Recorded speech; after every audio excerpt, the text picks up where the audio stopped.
Bună seara din nou, probăm iar eoliană de 800 W.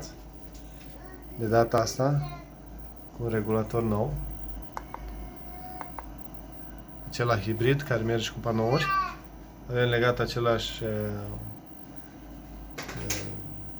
multimetru.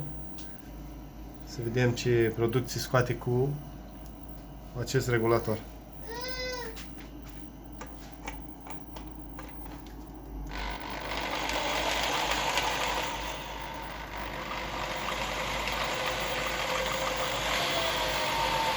De la o trație mică încep să producă ceva.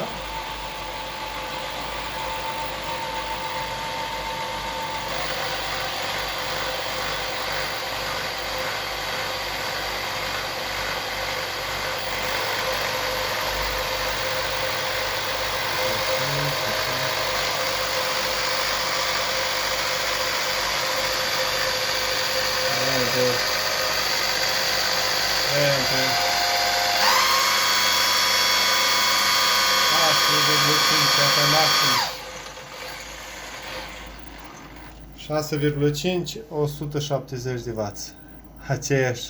Același rezultat cu am avut și cu celălalt regulator care a venit la eoliană, acela MPPT. Deci nu e că ar face regulatorul ăsta cine știe ce. Nu văd mare diferență între ele. Probabil că ăla n-ar rezista foarte mult la niște vânturi constante. O noapte întreagă se încălzește, dar ca producții e aceeași. Nu-l văd așa de bun. În fine, trebuie să mai probez și vă mai țin la curent. Vă mulțumesc!